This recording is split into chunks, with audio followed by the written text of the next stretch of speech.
नमस्कार, business plus टेलिभिजनको news bulletin business टुडेमा स्वागत छ। म जीवन खड्का। सुरुमा हेडलाइन्स।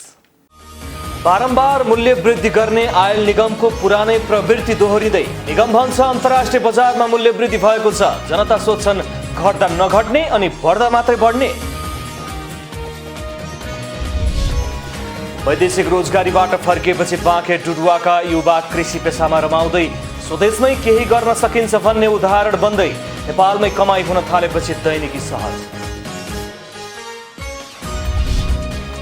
डडेलधुराको नवदुर्गा गाउँपालिका विद्युत अभावमा अझै अन्धकारमा। तार तानेको 4 वर्ष भए पनि स्थानीयहरू आधारभूत आवश्यकता परिपूर्ति गर्न छिमेकी गाउँ धाउन बाध्य। साताको पहिलो कारोबार दिन आइतबार नेप्सेसँगै कारोबार रकममा पनि वृद्धि। 63.38 अङ्कको वृद्धिसँगै नेप्से फेरि 2500 बिन्दुभन्दा माथि।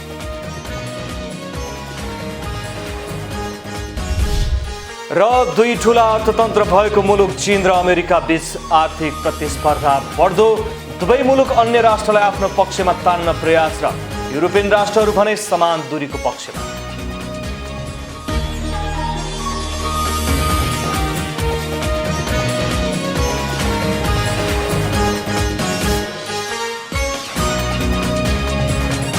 बिजनेस टुडेको सुरुमा पेट्रोलियम पदार्थमा मूल्य वृद्धि सम्बन्धी समाचार। अन्तर्राष्ट्रिय बजारमा मूल्य वृद्धि भएको भन्दै नेपाल आयल निगमले पटक पटक पेट्रोलियम पदार्थमा मूल्य वृद्धि गरिरहेको छ। तेलमा गरिने मूल्य वृद्धिको प्रभाव हरेक क्षेत्रमा पर्ने देखिन्छ। तेलको मूल्यमा बारम्बार गरिएको वृद्धिको कारण देखाउँदै हवाई भाडामा पनि पटक पटक वृद्धि भइराखेको छ। अब यातायात व्यवसायीले पनि भाडा वृद्धिको माग गरेका छन्। एक रिपोर्ट। नेपालमा जताबाट पनि उपभोक्ता मारमा पर्ने गरेका छन्। इन्धन र सार्वजनिक यातायातको क्षेत्रमा पनि यस्तै भइरहेको छ। नेपाल आयल निगमले पटक पटक पेट्रोलियम पदार्थको मूल्यमा वृद्धि गरिरहेको छ। अन्तर्राष्ट्रिय बजारमा तेलको मूल्यमा वृद्धि भएको भन्दै नेपाल आयल निगमले विगत 9 महिनामा 11 पटक पेट्रोलियम पदार्थको मूल्यमा वृद्धि गरिसकेको छ। यसैको परिमाण स्वरूप हवाई सेवा प्रदायकहरूले पनि हवाई इन्धनको मूल्य वृद्धि भएको भन्दै पटक पटक हवाई भाडा बढाएका छन्। 1 महिनामै हवाई भाडा 3 पटक वृद्धि भइसकेको छ। गत असार महिनामा 102 रुपियाँ प्रति लिटरको पेट्रोलको मूल्य अहिले झण्डै 18% बढेर 118 रुपियाँ पुगेको छ। यसैगरी असारमा 88 रुपियाँ प्रति लिटरको डिजेलको मूल्य पनि बढेर 101 रुपियाँ पुगेको छ। मूल्य बढाउने अब यातायात व्यवसायीको पालो आएको छ। यातायात व्यवसायीले पनि 2 हप्ताभित्र भाडा वृद्धि नगरिए सार्वजनिक यातायात बन्द गर्ने चेतावनी दिएका छन्। यसको प्रतिउत्तरमा यातायात मन्त्री बसन्त कुमार नेवाङले वैज्ञानिक रूपमा भाडा समायोजन गर्ने आश्वासन दिएको बताएको छ। प्रश्न छ जताबाट पनि घन भने सर्वसाधारणकै टाउकोमा बज्रनेछ। पेट्रोलियम पदार्थ नेपालले पनि खरिद गरेर ल्याउने वस्तु भएकाले अन्तर्राष्ट्रिय बजारमा आउने उतार चढावले अवश्य पनि नेपाली बजार प्रभावित हुने प्रश्न छ। तर अन्तर्राष्ट्रिय बजारमा तेलको मूल्य घट्दा नघटाउने र घटाए पनि निकै कम मात्र मूल्य घटाउने अनि अन्तर्राष्ट्रिय बजारमा मूल्य बढ्न साथै मूल्य बढाउने नेपाल आयल निगमको पुरानै प्रवृत्ति हो। तेलको मूल्यगत जेठ असारमा अन्तर्राष्ट्रिय बजारमा 20 देखि 25 डलर प्रति ब्यारेल हुँदा नेपालमा किन 80 रुपियाँ भन्दा माथि रह्यो भन्ने अर्को प्रश्न पनि रहेको छ। भाउ घट्दा अत्याधिक नाफा राख्ने र भाउ बढ्दा सबै भार उपभोक्तालाई पार्ने सरकार र नेपाल आयल निगमको प्रवृत्ति देखिएको छ। पटक पटक तेलको मूल्य वृद्धि गर्दा दिने गरिएको अर्को दलिल नेपालमा भन्दा भारतमा तेल सस्तो हुने र मूल्य वृद्धि नगरिँदा अवैध रूपमा नेपालबाट भारतमा तेल तस्करी हुने गरेको कारण पनि दिइने गरिन्छ। तर तस्करी हुने भनेर तेलको मूल्य बढाउने र तस्करी रोक्न नसक्नु कतिसम्म जायज विषय हो भन्ने पनि ठूलै प्रश्न छ। भारतमा तस्करी गरी तेल लैजाने समस्याको समाधान भारतसँगका नाकाहरूमा कडाई गरेर यस्ता अवैध कार्यहरूको नियन्त्रण गर्न जरुरी छ। भारतीय सीमा नाकाहरूमा बढाइएको सुरक्षा उपस्थितिलाई यस्ता अवैध कार्य रोक्न प्रभावकारी रूपमा प्रयोग गर्न पनि त्यत्तिकै जरुरी देखिन्छ। भारतमा तेल महँगो भयो भन्दैमा नेपालमा पनि तेल महँगो हुनु पर्दछ भन्ने हुँदैन। भारतमा राज्य सरकार र केन्द्र सरकारले इन्धनमा भारी अन्तःशुल्क भ्याट लगाएका छन्। त्यसको विरोध पनि भइरहेको छ। नेपालमा पनि इन्धनमा सरकारद्वारा लगाइएको कर निकै नै उच्च रहेको छ। उपभोक्तालाई ढाडे सेक्ने गरी मूल्य वृद्धि गर्नु परेको अवस्थामा सरकारले लिने करको दरमा समेत लचकता अपनाउनु जायज हुन सक्छ। अन्तर्राष्ट्रिय बजारको कुरा गर्दा पेट्रोलको मूल्य बढेर $71 सम्म पनि पुग्यो, तर अहिले घटेर $61 प्रति ब्यारेलको हाराहारीमा आइपुगेको छ। विश्व बजारमा तेलको माग खासै नबढ्ने र तेलको स्टक पनि पर्याप्त भएको भन्दै विश्लेषकहरूले केही समयसम्म तेलको मूल्य नबढ्ने बरु घट्ने प्रक्षेपण गरेका छन्। कोरोनाले थलिएको अर्थतन्त्र र त्यसबाट प्रभावित सर्वसाधारण र उद्योग व्यवसायलाई पेट्रोलियम पदार्थमा हुँदै गएको मूल्य वृद्धिले अझै अप्ठ्यारोमा पार्न सक्ने तथ्यलाई मध्यनजरमा राख्न जरुरी देखिन्छ। नेपाल पर्यटन बोर्डले नेपालको पर्यटन प्रवर्धन गर्न भारतमा आयोजना हुने south Asian travel and tourism एक्सचेन्जमा सहभागिता जनाउने भएको छ। भारतको ग्रेटर नोएडामा मार्च 24 देखि 26 तारिकसम्म आयोजना हुन लागेको उक्त कार्यक्रममा बोर्डको नेतृत्वमा नेपाल वायु सेवा निगम सहित विभिन्न 25 वटा कम्पनी सहभागी हुने भएका छन्। पर्यटन प्रवर्धनका लागि पहिले छिमेकी मुलुकका बजारमा जाने रणनीति अनुरूप बोर्डले 60मा सहभागिता जनाउन लागेको हो। उक्त कार्यक्रममा नेपालको सहभागिता महत्त्वपूर्ण हुने अपेक्षा गरिनुका साथै नेपालको पर्यटन प्रवर्धन गर्न सहयोगी हुने नेपाल पर्यटन बोर्डले जनाएको छ। पैसा कमाउनको लागि विदेशिएका बाँके डुडुवा गाउँपालिका वडा नम्बर 4 का मोहम्मद नईम खान कोरोनाको कारण नेपाल फर्कनु परेपछि अहिले व्यावसायिक कृषिमा लागेका छन्। विदेशमा कमाउने भन्दा बढी नेपालमै कमाई हुन थालेपछि उनको दैनिकी पनि निकै सहज हुन थालेको छ। एक रिपोर्ट। घरको आर्थिक अवस्था कमजोर भएपछि विदेशिएका बाँके डुडुवा गाउँपालिका वडा नम्बर 4 का मोहम्मद नईम खान गएको 2 वर्ष पनि नपुग्दै कोरोनाको कारण नेपाल फर्काइएका थिए। नेपाल फर्केपछि बैचन बनेको उनले साथीभाइको सहयोगमा केही आफ्नो र केही छिमेकीको जग्गा भाडामा लिई व्यावसायिक कृषि सुरु गरेका छन्। उनले तरकारी खेती, माछा पालन, बाख्रा पालनबाट आत्मनिर्भर बनेका छन् भने मनग्गे आम्दानी गर्नुका साथै बचत पनि गर्न थालेका छन्। म विदेश गए थियो, 2 वर्ष बस्यो। त्यो लकडाउन को बेलामा मैले घर फर्केको, वहाँ पनि तरकारी खेती गरिराखेको थियो। यहाँ पनि आएर त्यही सोच बनाएको कि म तरकारी खेती गर्छु। अनि डुडुवा गाउँपालिकामा गएको मैले सहयोग मागेको, अलिअलि सहयोग पनि दिएछ त्यो लगानीमा। अनि आफ्नो लगानी गरेर आफ्नो लमसम कमसेकम 20-30 कट्ठामा तरकारी खेती गरिराखेको छु। अनि मेरो फाइदा राम्रोसँग फाइदा भएछ। म यही बसेर मेरो बालबच्चा पनि पालिराखेछन्। छोरीको बिहे पनि त्यही पैसा लगेर छु। अहिले घर पनि बनाउन लागेछु। वर्षमा 5 लाख 6 लाख जति बचिराखेछ खाए पिएर। वैदेशिक रोजगारीबाट फर्केकाहरूको सहयोग पुर्याउनका लागि डुडुवा गाउँपालिकाले विभिन्न कार्यक्रमहरू सञ्चालनमा ल्याएको छ। व्यावसायिक कृषि गर्नेहरूको लागि गाउँपालिकाले प्रोत्साहनका लागि आर्थिक सहयोग उपलब्ध गराउने गरेको डुडुवा गाउँपालिकाका प्रमुख नरेन्द्र चौधरी बताउनुहुन्छ। अब वैदेशिक रोजगारबाट फर्केका साथीहरू जति हुनुहुन्छ उनीहरूलाई हामीले उहाँकै घरदैलोमा उहाँहरूलाई आत्मनिर्भर बनाउने, जस्तै च्याउ खेती हामी कहाँ विशेष अनुदानको कार्यक्रमबाट एउटा च्याउ खेतीको प्याकेज छ। त्यो ठुलो प्याकेज हो। त्यसमा धेरैजना मान्छेहरूले चाहिँ सहयोग पाइरहेको छन्। अब उनीहरूको सम्झौता भएर अहिले घरमा उनीहरू आफै चाहिँ च्याउ निर्माण गर्न सक्ने अवस्था भइरहेको छ। साथीभाइको सानो सहयोगले मोहम्मद नईम खानको चुलो मात्र बलेन, जीवनमा नै ठूलो परिवर्तन आएको छ। बाँकी जीवन स्वदेशमै आफ्नो परिवारसँग हाँसी खुसी बिताउने छन्। नईम खान त प्रतिनिधि पात्र मात्रै हुन्। नईम जस्ता धेरै युवा आज खाडी मुलुकमा काम गर्न बाध्य छन्। युवालाई आयमूलक काममा अग्रसर गराउन अनुदान, प्राविधिक सहयोग, बिउ बिजन सहयोगदेखि तालिम तथा प्रशिक्षणका लागि स्थानीय तहबाटै पहल गर्न सके पैसा कमाउन विदेशी नै युवालाई स्वदेशमै आत्मनिर्भर बनाउन सकिन्छ। बाँके सहकर्मी रविन्द्र घिमिरेको सहयोगमा जिल्ला ब्युरोको रिपोर्ट। बिजनेस टुडेमा पालो भएको छ ब्रेकको।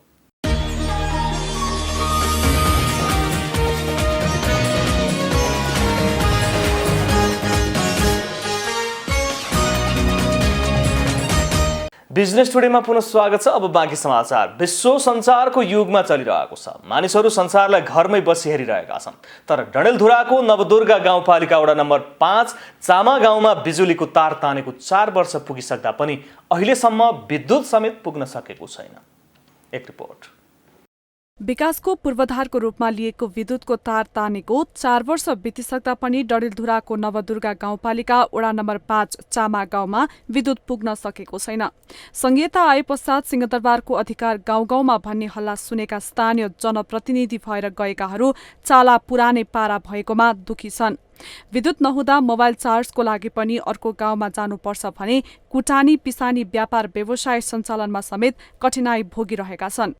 मिसिनमा पनि मोटर सोटर लाग्दै सकन्छ, प्रेसको काम हुन्छ, रातो नाइटमा काम त्याला हुन्छ, त्यही समस्या हुन्छ लाइटका। सोलरमा गर्छ हजुर घर। ट्रान्समिटर आयो 3 वर्ष हो, या पोल तानेले 3 वर्ष हुन्न छैन।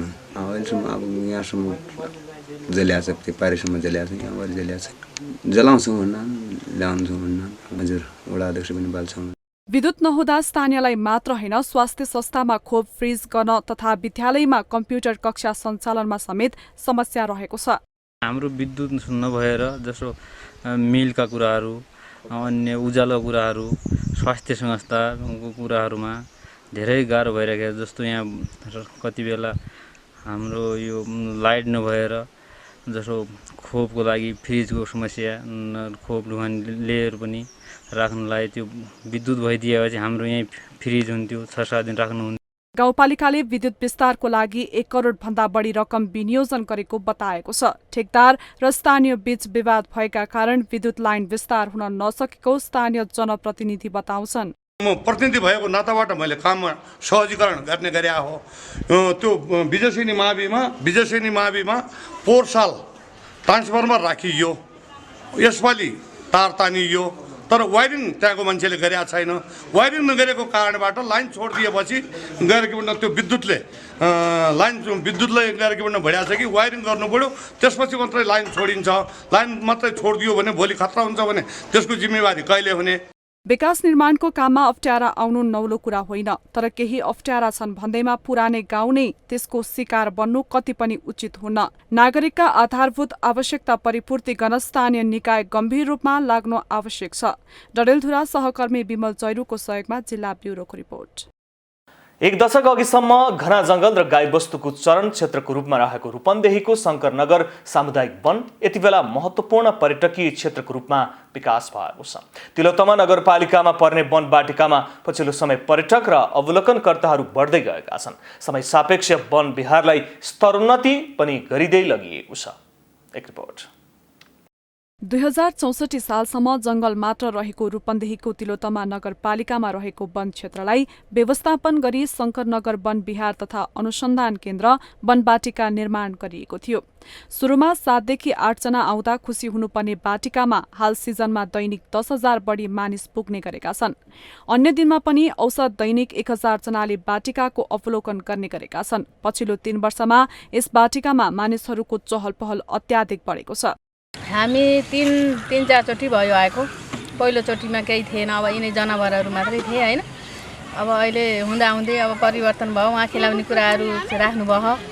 अब केटाकेटीलाई अब यिनैको लागि अब यिनी बुटाहरू हैन नदेखेकालाई देख्नलाई रमाइलो हुने, त्यसैको लागि अब आहाम। वनवाटिका पहिला चाहिँ खासै केही थिएन, यहाँ जनावरहरू मात्रै राखेको थियो। अहिले चाहिँ अलिकति व्यवस्थित भइरहेको छ। केटाहरूलाई खेल्नलाई अब यहाँहरू जनावरहरूको उनीहरूले चित्रमा मात्रै देखिरहेका हुन्छन्, रियालिटीमा देख्नको लागि। अनि यहाँका खेल्ने कुराहरू केटाहरूलाई शून्य आम्दानीको स्रोतबाट सुरु भएको वन क्षेत्र बिस्तारै मानिसहरूको आगमन हुन थालेपछि वनबाटिकामा परिणत भएको हो। वनबाटिकामा अहिले 30 जनाले प्रत्यक्ष रोजगारी पाएका छन्। 17 हेक्टर क्षेत्रफलमा रहेको बाटिकामा विभिन्न प्रकारका बोट बिरुवा, 2 दर्जन बढी जीवजन्तुहरू तथा चराहरू रहेको चिडियाखाना तथा पिकनिक स्थलहरू निर्माण भएका छन्। अहिले आएर तिलोत्तमा नगरपालिका भइसकेपछि उनीहरूले यथेष्ट सहयोग गरिरहेछ र शंकरनगर वन विहार तथा अनुसन्धान केन्द्रभित्र 12-13 करोडको योजनामा एउटा टावर बन्दैछ। अब यो 1 वर्षभित्र पुरा हुने हामी अनुमान गरिरहेका छौँ। र अहिले चाहिँ नि एभरेजमा पहिला 50 जना 100 जना मात्रै आन्तरिक पर्यटक आउँथे भने अहिले 700 भन्दा एभरेजमा 700 भन्दा बढी पर्यटक आएका छन्। हालसम्म बाटिका निर्माणमा 9 करोड रुपियाँ बराबरको रकम खर्च भइसकेको छ। यसलाई समय सापेक्ष स्तरोन्नति गर्ने योजना अगाडि बढाएको बताइएको छ। पिकनिक र विवाहका कार्यक्रम सम्पन्न गर्न अन्य जिल्ला तथा भारतबाट समेत अवलोकनकर्ता आउने गरेका छन्। बाटिकामा समूहमा जानेलाई 1 जनाको 15 रुपियाँ र एक्लै गएमा 50 रुपियाँ टिकट दर राखिएको छ। यस्तै मोटरसाइकलको 10 र गाडीको 20 रुपियाँ शुल्क तोकिएको छ। सरकारले सहयोग गरेमा यो स्थल देशको नमूना पर्यटकीय क्षेत्र बन्नेमा कुनै शंका छैन। रूपन्देही सहकर्मी विमल छेत्रीको सहयोगमा जिल्ला ब्युरोको रिपोर्ट। बिजनेस टुडेमा पालो भएको छ ब्रेकको।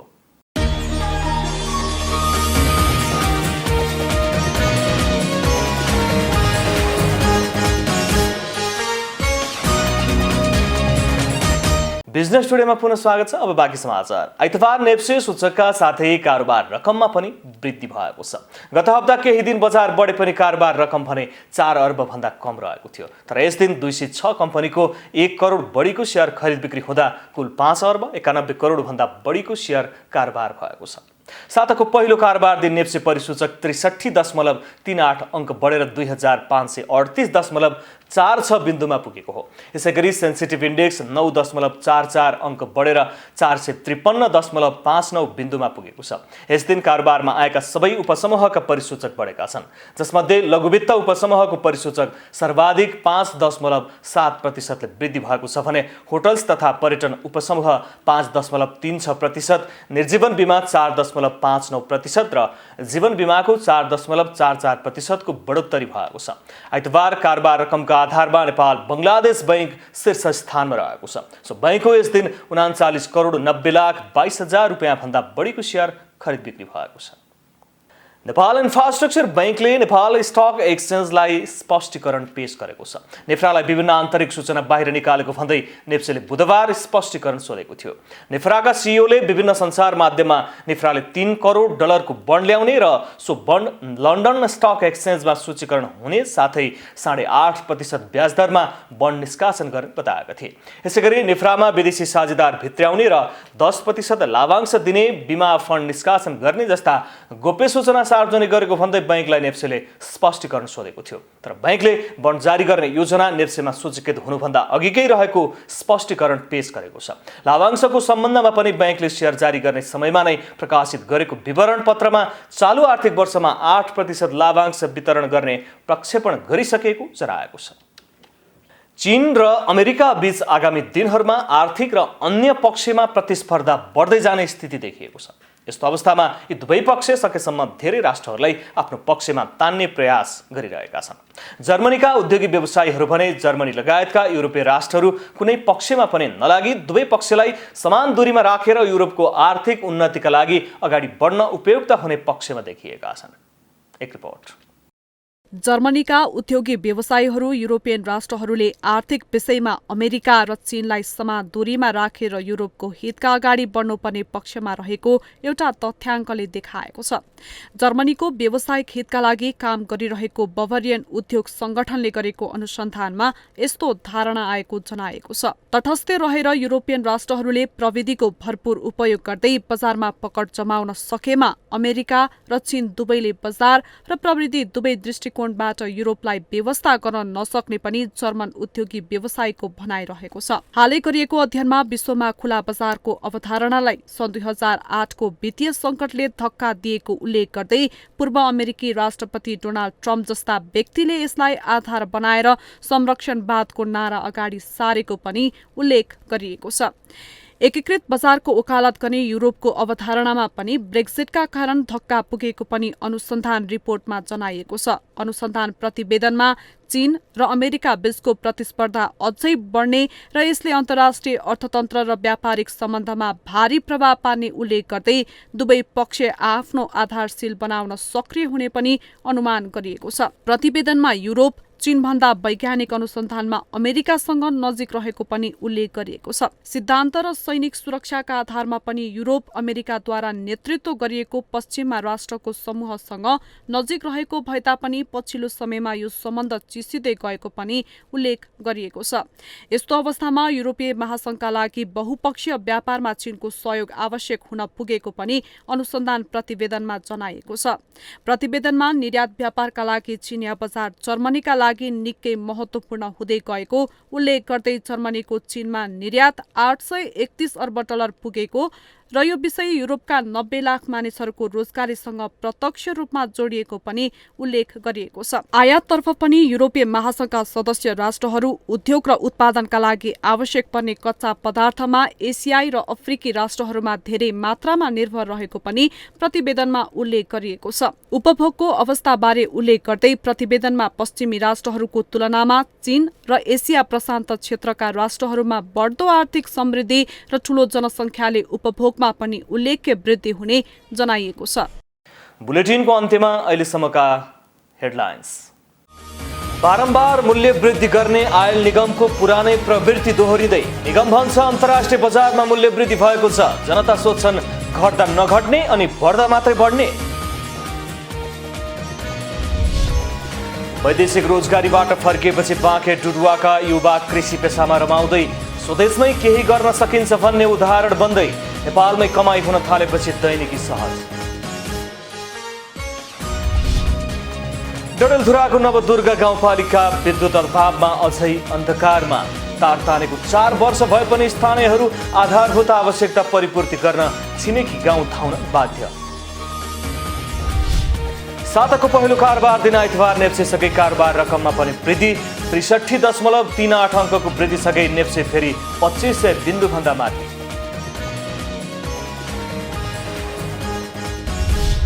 र दुई ठूला अर्थतन्त्र भएको मुलुक चीन र अमेरिका बीच आर्थिक प्रतिस्पर्धा बढ्दो। दुवै मुलुक अन्य राष्ट्रलाई आफ्नो पक्षमा तान्न प्रयास र युरोपियन राष्ट्रहरू भने समान दूरीको पक्षमा।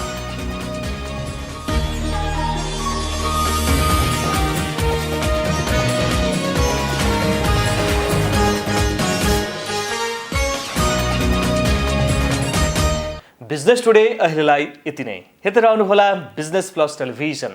Business plus, business first. नमस्ते।